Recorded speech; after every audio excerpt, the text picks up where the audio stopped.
Vamos a finalizar nuestro recorrido por el módulo 7 de protección contra arco eléctrico, viendo cómo realizar estudios de arco eléctrico según la metodología de 9 pasos que nos presenta la IEEE 1584. Y vamos a ver un poco acerca de un concepto bastante novedoso como lo son las curvas C. Entonces tenemos que eh, la IEEE 1584 me va a ayudar para determinar la corriente de arco, los límites de protección y la energía incidente. Y tener en cuenta cuál es el sistema donde estoy trabajando para verificar que las ecuaciones sean aplicables y seguir con el siguiente proceso de cálculo, con el siguiente método de cálculo. Entonces, lo primero es la recopilación de los datos. Después de eso, se determinan los modos de operación del sistema. Después de eso, se hace un análisis de fallas compuestas. Posteriormente, se calculan las corrientes de arco que pueden presentarse. Posteriormente, se define la característica de protección, es decir, las curvas tiempo contra corriente. Posteriormente, se definen las tensiones y clases de equipos que se manejan. Después se definen las distancias de trabajo. Después se definen los límites de protección del arco eléctrico y por último los equipos de protección personal a utilizar y el etiquetado a ubicar en el equipo que yo esté analizando. Entonces esta serie de pasos vamos a verla una por una. Entonces inicialmente lo que es el paso 1, que es la recopilación de los datos, es el paso más difícil, requiere más tiempo la realización de un análisis de riesgo de arco eléctrico y la información precisa es vital para calcular correctamente los límites de aproximación y los equipos de protección personal. Entonces, esto es para que lo tengan muy en cuenta antes de hacer una visita a una empresa o antes de plantear el cálculo para una instalación que podría ser nueva. Ustedes deben tener en cuenta muy bien, muy detalladamente cuál es la información que ustedes tienen y qué les hace falta. Lo que les haga falta, adquirirlo de la forma más precisa que ustedes puedan hacer. ¿Por qué? Porque si es una instalación que ya está en operación y que ustedes tienen que hacer ese estudio de cero, ustedes posiblemente tienen que hacer una visita para ver cuál es el estado de la fábrica, para ver cómo son sus conexiones, la calidad de su instalación, para verificar cómo es la calidad del sistema de puesta a tierra. En fin, ustedes pueden requerir una serie de parámetros que van a necesitar que sean muy precisos y posiblemente no puedan volver a visitar la instalación si necesitan nuevamente los datos. ¿Por qué? Porque tienen que tener en cuenta que va a haber un tiempo de traslado, va a haber unos viáticos por la estadía que ustedes pueden tener. Entonces, esto es más una invitación para que cuando vayan a hacer una recolección de datos, también lo hagan de una forma metodológica, sabiendo qué datos son los que necesitan y qué deben hacer para poder obtenerlos. Bueno, errores pequeños pueden invalidar todos los cálculos posteriores, por eso es que es el paso más difícil del proceso. Y la información recopilada debe registrarse en un diagrama unifilar del sistema eléctrico de la instalación, es decir, pueden en un diagrama unifilar ustedes determinar cuál es el nivel de tensión, cuál es el tipo de encerramiento que se está analizando, cuál es la calidad del sistema de puesta a tierra, cuál es la corriente de arco, la corriente de falla trifásica, en fin. Y el diagrama debe actualizarse cada vez que se realicen modificaciones en el sistema. Entonces aquí estamos viendo un ejemplo de un usuario industrial y en cada uno de esos puntos, P1, L10, P1, P10, P23, P26, cualquier punto, ustedes tendrían que recopilar la información para poder hacer los cálculos posteriores. El segundo paso consiste en determinar los modos de operación del sistema y muchos sistemas, especialmente instalaciones, tienen un solo modo de operación.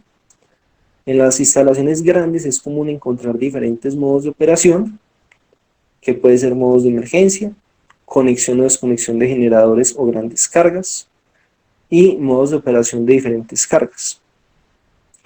Y los modos de operación provocan cambios en la corriente en diversos puntos del sistema.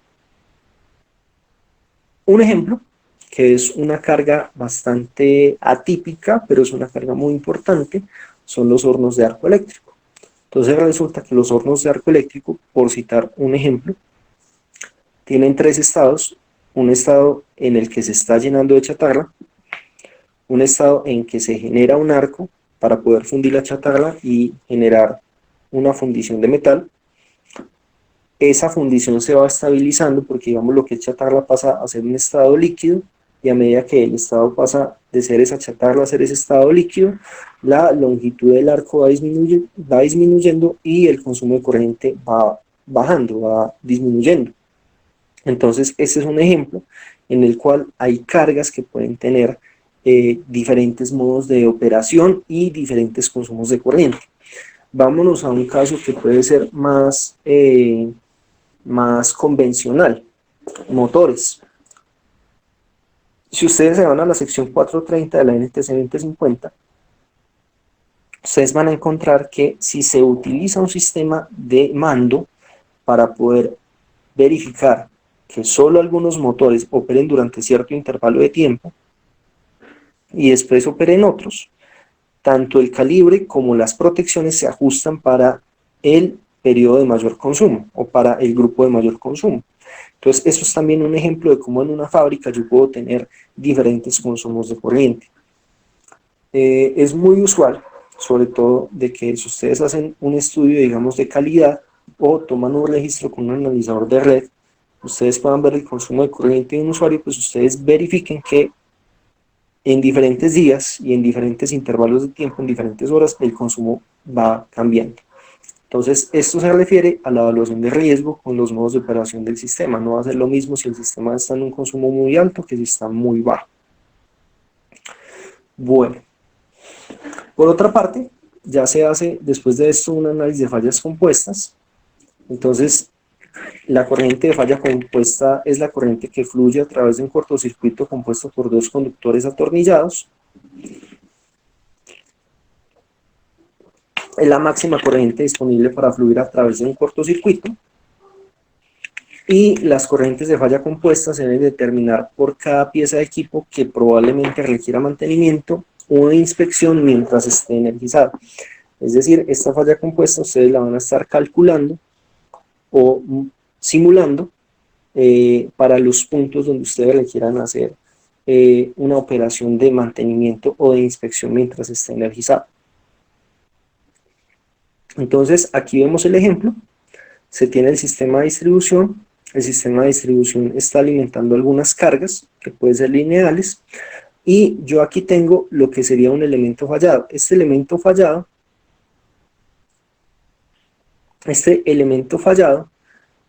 puede ser, ejemplo, una celda, y esa celda, estos elementos P y JK, Q y JK, pueden ser los contactos que están haciendo una falla. Y dependiendo del tipo de aplicación, pues va a haber una distancia entre esos contactos que van a estar haciendo la falla y que sería aquellos que están generando ese nuevo haz plasmático. Posteriormente, se calculan las corrientes de arco que se pueden presentar, recordando que la corriente de arco es menor a la corriente de falla compuesta. Entonces, la corriente de falla compuesta o voltage fault, falla trifásica, la corriente de falla máxima que se puede presentar. La corriente de arco va a ser significativamente menor porque, como les había indicado anteriormente, lo que voy a tener es que ese haz plasmático va a generar una resistencia que limita el valor de la corriente del arco. Va a depender de unos parámetros: el nivel de tensión, la corriente de falla compuesta, la distancia de separación entre conductores y otros factores. Y la IEEE 1584 me proporciona las siguientes ecuaciones dependiendo del nivel de tensión en el cual yo esté realizando el cálculo. Depende también si va a ser para para arcos al aire libre o para arcos encerrados. Posteriormente, se define la característica de la protección de la curva TCC. se debe tener en cuenta, y eso es muy importante, la característica de protección de los dispositivos aguas arriba del elemento que yo estoy analizando. Entonces debe hacerse un esfuerzo para determinar la configuración real en lugar de confiar en valores estándar, ya que pueden hacer que la energía incidente varíe en gran medida. Es decir, si ustedes van a hacer esto en una inspección que ya está en operación, deben tener claro cuáles son los tiempos de operación, cuáles son los ajustes de las protecciones y obtener las curvas características, lo que son las curvas TSC. Noten que por eso es tan importante el paso 1, porque si ustedes necesitan saber las curvas TCC, necesitan saber con certeza qué tipo de elementos de interrupción son y cómo operan. Ya sea que operan a través de un relé, que puede ser una curva ajustable, o si son interruptores que tienen una curva fija, ¿cierto? O curva no ajustable.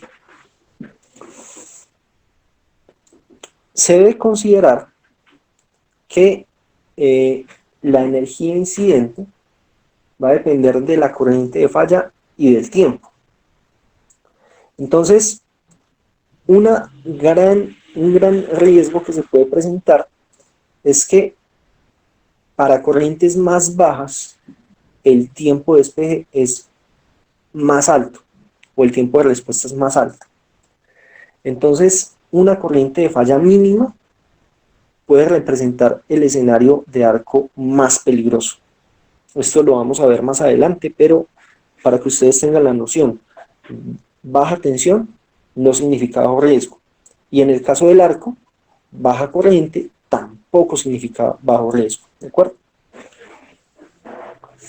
Bueno, entonces yo podría hacer esa evaluación con los elementos de protección. Aquí, por ejemplo, estamos viendo lo que sería un fusible y lo que sería la curva de un relé. Diferentes dispositivos que tendrían diferentes curvas de protección, ¿cierto?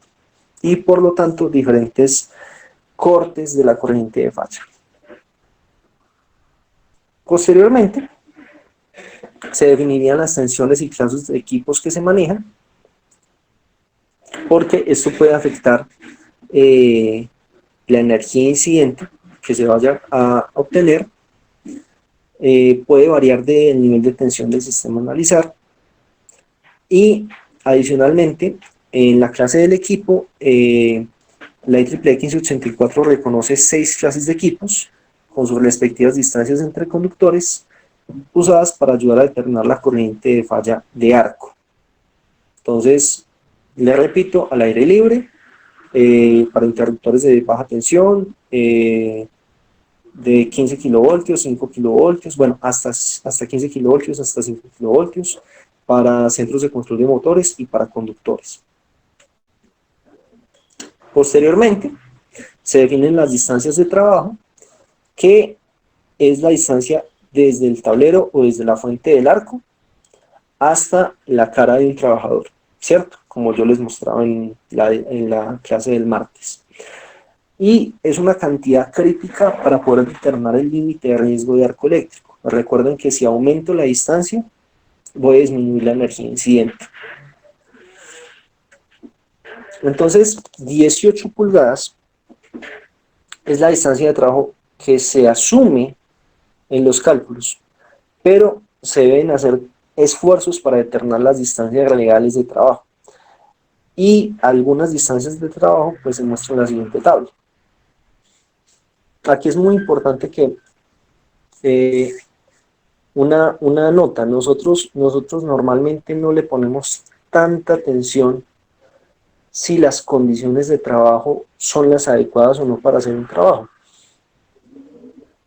Por ejemplo, no sé si ustedes se han llegado a preguntar estos días, ¿será que la iluminación es la adecuada para yo poder hacer ese trabajo?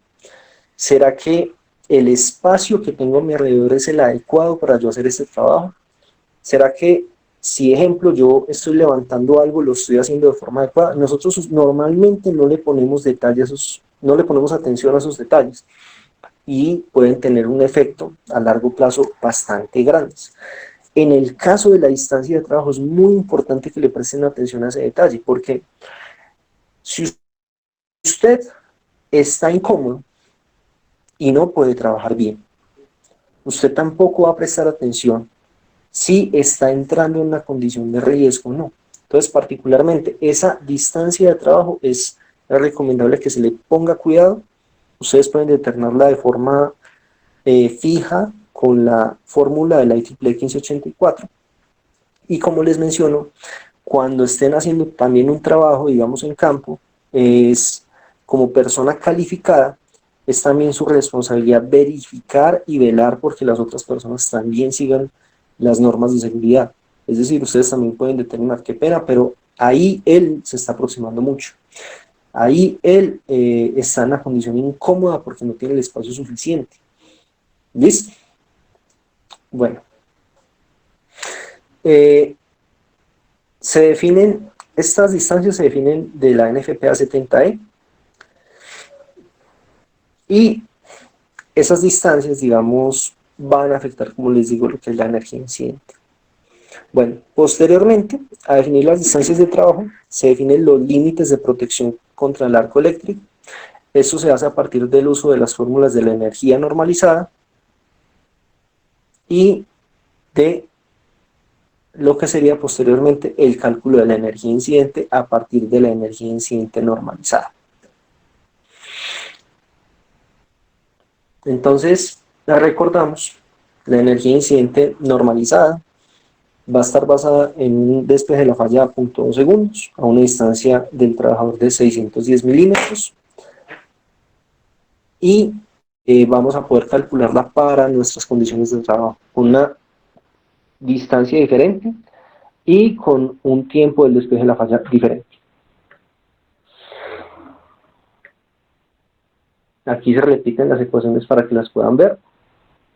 Y posteriormente se definen los equipos de protección personal y el etiquetado a ubicar en el equipo. Entonces se define el límite de aproximación de las flash, que es despejando la distancia de la ecuación de la energía incidente para una energía incidente de 1.2 calorías sobre centímetro cuadrado. Se determina la frontera a partir de la cual no es seguro acceder, que sería esta distancia. Y el resultado que debo obtener es algo como lo que se muestra en la pantalla. Entonces tengo el equipo eléctrico que puede estar bajo falla. Y voy a calcular la energía incidente para diferentes distancias. ¿Cómo puedo calcular para diferentes distancias? Pues defino un valor de energía incidente en un valor de energía incidente normalizado y empiezo a ver cómo cambiaría según la distancia. El tiempo sería fijo, porque el tiempo va a depender de la coordinación de protecciones, pero ustedes podrían modificar la distancia para valores de energía incidente más bajos. Y de esa forma podrían ver cuál es el cambio, digamos cuál sería la frontera de aproximación. Entonces yo les hago un ejemplo. Supongamos que yo tengo un equipo que le debo hacer mantenimiento estando energizado. Y yo determino la energía incidente normalizada. Cuando calculo la energía incidente normalizada y calculo para una distancia de trabajo de 18 pulgadas y un tiempo de despeje de 0.2 segundos, supongamos que obtengo un valor de energía incidente de 40 calorías sobre centímetro cuadrado. Para 40 calorías sobre centímetro cuadrado, yo obtendría la frontera del límite de aproximación donde solo podría estar una persona que esté haciendo un trabajo, es decir, una persona calificada y que tenga los equipos de protección personal adecuados y la autorización requerida. Ahora bien, supongamos que ese equipo es un equipo que está a un nivel de tensión superior a 1000 voltios. Es decir, que por norma debe estar acompañado de otra persona. En ese sentido, yo podría requerir un segundo trabajador que esté auxiliando a la persona, que lo esté supervisando, pero no esté haciendo un trabajo dentro del equipo. Esa persona podría estar a una distancia mayor para la cual la energía incidente fuera menor. Entonces supongamos que lo calcularíamos por una energía incidente de 25 calorías sobre centímetro cuadrado. O si yo quisiera ser mucho más exigente con la distancia, yo podría calcularlo para una distancia inferior a 4 calorías sobre centímetro cuadrado. Y decir, ojo, si usted va a estar auxiliando a esa persona, usted va a estar a tantos metros y usted tiene que estar como mínimo con equipo de protección personal clase 1, categoría 1. Y en ningún momento, durante la etapa de mantenimiento, usted puede superar este umbral. ¿De acuerdo? Entonces, esas serían como algunas medidas que ustedes podrían determinar haciendo el cálculo de esta forma como les estoy presentando. Y adicionalmente, yo podría tener y definir, bueno, podría no, debo hacerlo, definir la frontera de aproximación para la cual las personas que no estén calificadas y que no tengan que estar en la zona no se vayan a ver afectadas si llega a ocurrir un evento de arco eléctrico.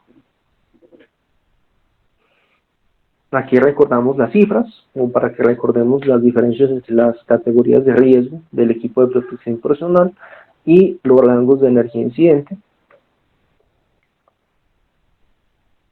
Y eso sería, digamos, como el procedimiento del cálculo de la energía incidente.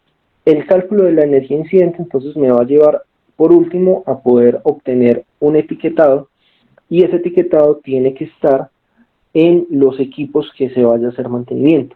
Entonces, vuelvo y le repito, el caso de la subestación del bloque S1.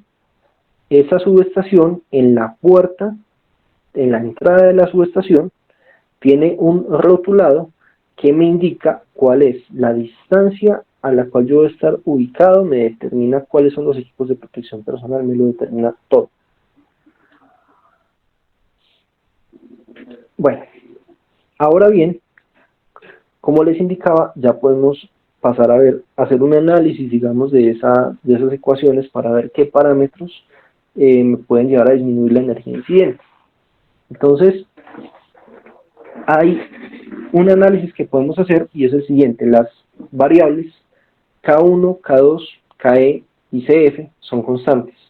Recordemos que K1, K2, KE y CF van a depender del nivel de tensión, van a depender del tipo de encerramiento, van a depender del sistema de puesta a tierra, van a depender de unos parámetros que yo no voy a poder modificar para el sistema al que vamos a estar trabajando. El nivel de tensión es fijo,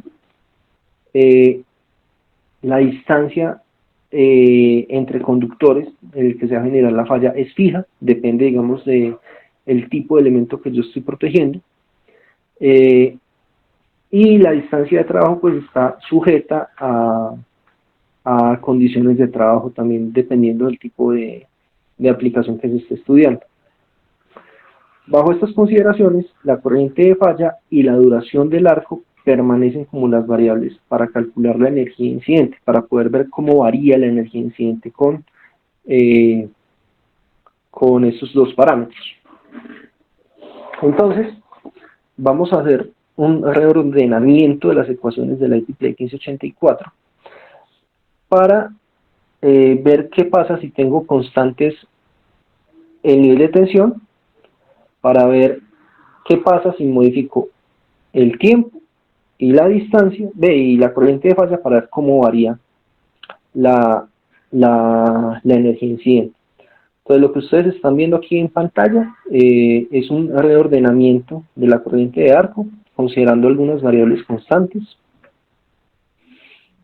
y de igual forma para la energía incidente. Obteniendo estas ecuaciones, aquí les estoy mostrando lo que es la derivada parcial de la energía incidente respecto a la corriente de falla y respecto al despeje de la corriente de falla. Estas gráficas que les voy a mostrar a continuación se calcularon con los siguientes parámetros y se obtuvo lo siguiente. Este es el resultado de la derivada parcial de la energía incidente respecto a la corriente de falla para diferentes valores de corriente de falla y para diferentes valores del tiempo del despeje de tiempo. Y por otra parte, la derivada parcial de la energía incidente respecto al tiempo de duración de la falla. Y esto para tres valores distintos de corrientes de arco. Resulta que este análisis se obtiene lo siguiente: la energía incidente disminuye en gran medida con una disminución pequeña de del tiempo del despeje de la falla. Entonces, esto hace parte, digamos, como de las investigaciones que yo he estado realizando en mi tesis, pero básicamente, digamos, es una justificación para un cambio en la coordinación de protecciones. Y lo que les quiero presentar es que una disminución de solamente 0.1 segundos en el despeje de la falla puede disminuir abruptamente la energía incidente que yo obtendría en una condición de arco. Entonces, otros autores, digamos, que han investigado algunos métodos para poder entender cómo afecta la coordinación de protecciones con el cálculo de la energía incidente o la magnitud de la energía incidente, han sido Hubbard and Wallace. En el 2006 publicaron un artículo. Ellos son trabajadores de la empresa Eaton y ellos propusieron un método para reducir y evaluar el riesgo por arco eléctrico asociado a los dispositivos de protección contra sobrecorriente. Entonces, teniendo en consideración posibles corrientes de arco, ¿cuáles serían los tiempos de despeje asociados? Eso fue como el análisis que ellos hicieron. Entonces, eso está basado en las ecuaciones de la IEEE 1584 y teniendo en cuenta que es importante determinar la corriente de cortocircuito disponible para modos de operación que permitan ver las corrientes de cortocircuito máxima y mínima disponibles. ¿Esto por qué es importante? Porque es posible que yo vaya a tener corrientes de cortocircuito que van a variar dependiendo del tipo de falla. Entonces yo puedo tener corrientes de cortocircuito monofásicas y puedo tener corrientes de cortocircuito trifásicas. Las ecuaciones de la IEEE 1584 están basadas en las corrientes trifásicas, pero como todos sabemos, el tipo de corriente más común es el tipo de corriente monofásica. Es decir, que el cálculo que yo esté realizando puede estar sujeto a que no va a verse en el caso de la corriente más alta, sino una corriente más baja. Como les decía, el problema con las corrientes más bajas es que suelen tener tiempos de despeje más altos, suelen ser tiempos de despeje más lentos. Entonces, es posible que yo haga una consideración errónea de la máxima energía incidente que se va a ver presentada en un lugar si no considero, digamos, esto, cuál es el tiempo de despeje para una corriente de arco, que puede ser más baja que la corriente de falla máxima. Entonces, esto es importante para condiciones de mantenimiento en las que hay un bajo consumo comparado con una condición a plena carga, por ejemplo, y teniendo en cuenta que pueden haber desconexión de cargas que aporten a cortocircuito, como pueden ser los motores. Si recuerdan el módulo del cálculo de cortocircuito, recuerden que durante un breve periodo de tiempo, lo que son las máquinas síncronas y asíncronas van a aportar en magnitud a la componente de cortocircuito. Por esto es que si yo estoy analizando una industria y estoy analizando la energía incidente cuando está operando un motor y cuando no está operando un motor, puede que yo tenga diferencias en la corriente de cortocircuito que se pueda presentar. Y también teniendo en cuenta que esto es importante porque durante una etapa de mantenimiento se está aumentando la probabilidad de un evento de arco porque es más posible que haya un accidente que genere un contacto o un cortocircuito al interior de una celda o del equipo al cual se le está haciendo mantenimiento. Y con estas consideraciones, pues, Hubbard and Wallace lo que plantearon fue poder ver en el plano TCC cuál sería la energía incidente que yo podría tener en algún punto del sistema. Y este valor se calcula determinando el entorno físico en la ubicación dada, la magnitud de corriente de falla de arco y la duración de dicha magnitud de corriente. Y el tiempo del despeje está determinado por la magnitud real de la corriente de fallo de arco para una ocurrencia dada. Entonces, yo tengo un usuario, yo hago una simulación de las corrientes de falla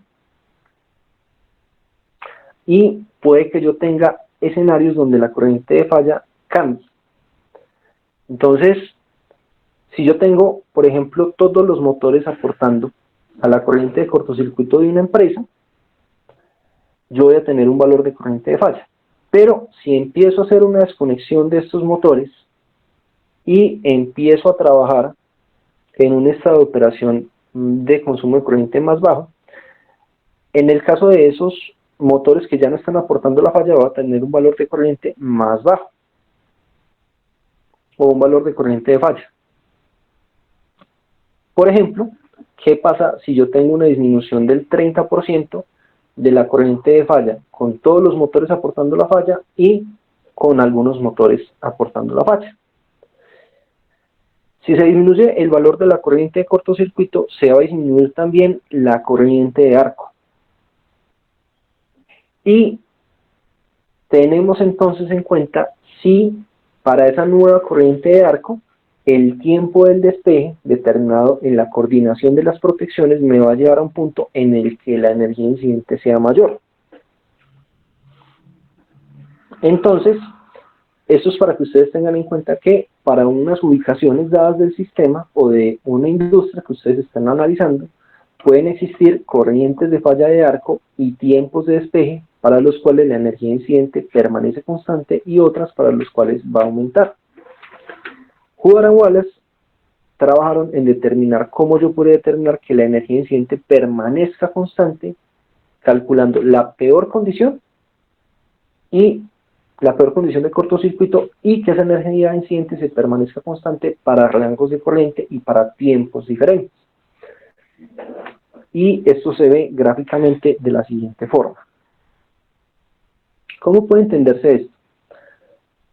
Si yo analizo este punto que estaría a los 30.000 amperios, a los 30.000 amperios, si yo calculo para esos 30.000 amperios y para este tiempo de despeje de falla, yo quisiera determinar este valor de energía incidente, que en el caso de la gráfica corresponde a un equipo de protección clase 0, es decir, no mayor a 1.2 calorías sobre centímetro cuadrado, y yo quisiera que para valores de corriente más bajos, pero tiempos de despeje más altos, el valor de la energía incidente no vaya a aumentar. Bueno, ustedes pensarán, pero la peor condición va a verse en la condición de cortocircuito, porque va a estar analizando valores de corriente que están tan cercanos a la nominal. Para eso yo tendría que hacer la comparación con las curvas TCC. Eso ya lo vamos a ver más adelante. Entonces, aquí es, por ejemplo, una de las gráficas que de hecho proporcionan Hubbard y Wallace en su artículo. Y aquí vemos la aplicación con una ecuación, una constante, una curva que permanece con un valor de energía incidente constante. Y esta para un valor de energía incidente más alto. Entonces, ¿qué es lo importante que ustedes vean acá? Si yo me paro en un valor de corriente de cortocircuito, que en este caso, si vemos aquí según la gráfica, me está diciendo que son 15,7 kiloamperios acá. Esos 15,7 kiloamperios van a tener un tiempo de despeje de la falla que depende de este elemento que estamos viendo acá. Este elemento posiblemente sea un interruptor de caja moldeada, pero lo importante es que miren que tiene diferentes ajustes. Miren que tiene una corriente que básicamente permanece constante sin importar el tiempo al cual se despeje, tiene una curva tipo inversa y tiene una componente de, de disparo para una condición de cortocircuito. ¿Qué sucede? Que si yo cambio la magnitud de la corriente de arco y paso a estar a un valor inferior, si sigo haciendo el análisis de esta curva TCC, miren que el dispositivo tiene un intervalo en el que el disparo pasa a ser demasiado lento.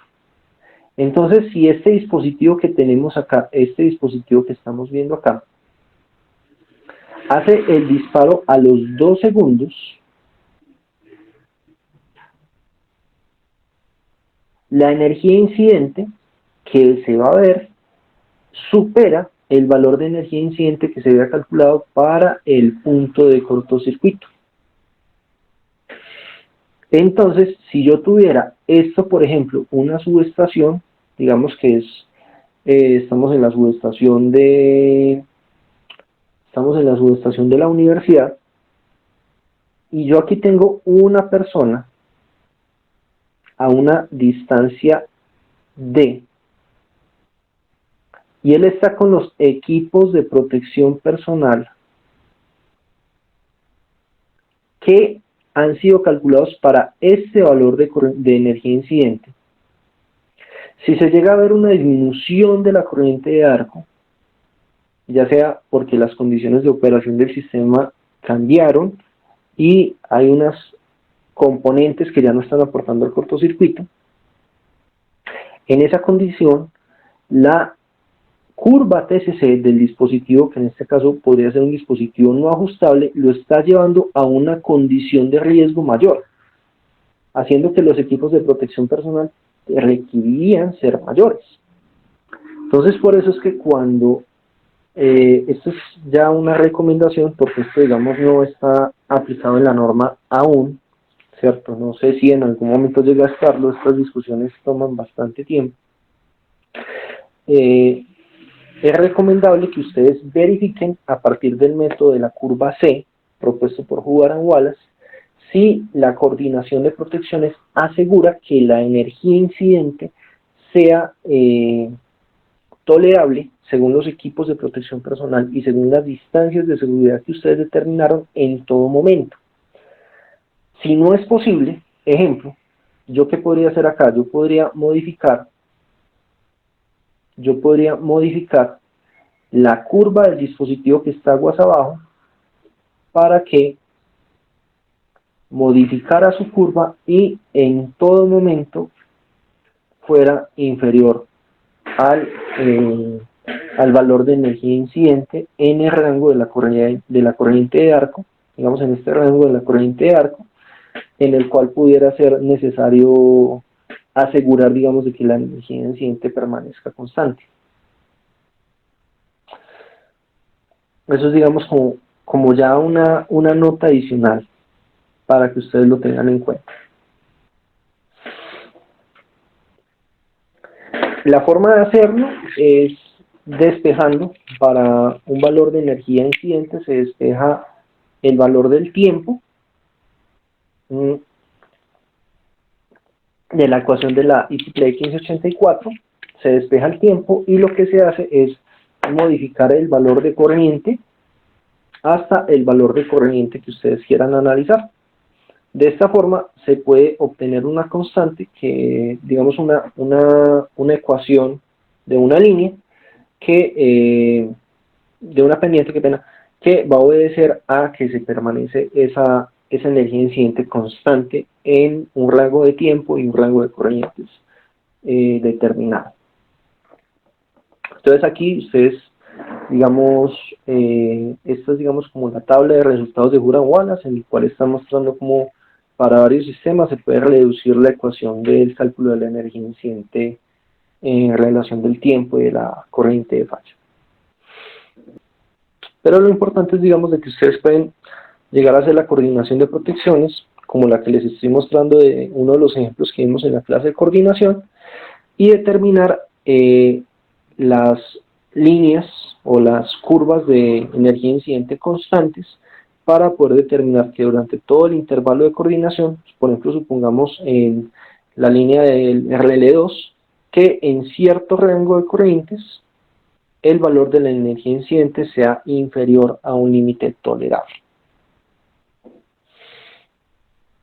Conclusiones que podemos tener de este módulo y particularmente de lo que es el riesgo por arco eléctrico. Podemos tener de que la reducción de los riesgos por arco eléctrico es esencial para los futuros equipos eléctricos. Yo muy bien les mencionaba, digamos, en el artículo 13.4 de RLETI, se dice que es un requisito determinar las distancias de aproximación para evitar una condición de arco eléctrico. Es decir, en Colombia todos los tableros, todas las celdas deberían tener esa demarcación. Entonces, por eso les digo, es un requisito que se debe cumplir a futuro. Existen varios estándares que garanticen la mínima energía liberada durante un evento de arco eléctrico, es decir, con los cuales ustedes pueden hacer el cálculo para poder determinar cuál es la energía incidente liberada. Un software de diseño es creíble, es una herramienta creíble para poder determinar los requisitos de arco eléctrico, y siempre tengan en cuenta hacer el análisis si los resultados que están obteniendo son adecuados. Yo les menciono algo, por ejemplo, lo que es la IEEE 80 para los temas de sistemas de puesta a tierra, tiene unos ejemplos, al igual que la IEEE 584, que la idea es que las personas que hagan un estudio o que hagan un software puedan compararlo con los resultados que ellos han determinado en la norma, pues para ver si les está dando un resultado similar, si les está dando un resultado igual. La duración del arco tiene un efecto muy significativo sobre la energía incidente y la exposición a la cual se va a ver una persona. El objetivo va a ser minimizar la exposición del personal a la energía incidente del arco eléctrico aplicando las soluciones anteriores en una configuración moderna de un centro de control de motores y conmutadores, celdas de distribución, celdas de interruptores, en fin, minimizando los niveles de energía del flash del arco. Entonces, recordando, 1.2 calorías sobre centímetro cuadrado sería equivalente a una quemadura de segundo grado, una quemadura que podría ser tratable, que puede ser recuperable, y es la que nos determina entonces una condición de categoría de peligro cero, ¿cierto? La mejor protección contra arco eléctrico para ensambles de equipos de baja tensión debe abordarse de manera integral, es decir, debe abordarse desde la distancia, desde los equipos de protección personal, desde las normas y pautas de la empresa para poder hacer el trabajo seguro. Las mejores soluciones tienen en cuenta múltiples aspectos del diseño, mantenimiento y operación de los equipos, porque como ya habíamos visto, sí hay una diferencia en los modos de operación, los equipos que aportan a la corriente de cortocircuito, si hay diferentes modos de ajustes de operación, si hay, en fin, hay muchas condiciones que pueden modificar la energía incidente liberada, y es por eso que es bastante importante tener en cuenta varios aspectos, tanto de mantenimiento, operación, tanto en la etapa de diseño como en la evaluación de una fábrica. Las características y capacidades de diseño mejoradas brindan un mejor entorno para el personal. Esto para que ustedes lo tengan en cuenta hoy en día, digamos desde hace sobre todo unos 20 años, hace unos 20 años, en los Estados Unidos. Acá no lo he visto, pero en los Estados Unidos sí tengo conocimiento que se ha estado haciendo. Se ha estado manejando el concepto de Safety by Design, seguridad desde el diseño. Seguridad desde el diseño debe ser que desde la etapa del diseño se está contemplando cuáles son las condiciones de riesgo y cómo se deben mitigar. No decir, ya instalé la planta 1, voy a instalar la planta 2 y me di cuenta que la planta 1 está hecha un desastre. No. Es desde el inicio cuáles son las condiciones de riesgo y cómo se pueden mitigar. Uno de los ejemplos que yo les citaba es el caso que mencionan en el cual para una etapa de mantenimiento se tenían preestablecidos ajustes de la coordinación que sacrificaban la selectividad, pero aseguraban que en caso de que se produciese una falla en las cargas, toda la planta se apagara, pero no hubiera un valor de energía incidente superior al que la persona podría tolerar con los equipos de protección personal. Gracias a eso se han salvado vidas. Y pues esto, los gringos podrán tener sus pecados, pero ellos han disminuido la cantidad de accidentes fatales relacionados a la energía eléctrica a diferencia de nosotros. Entonces yo creo que al menos en ese aspecto es una buena práctica que ellos han estado desarrollando.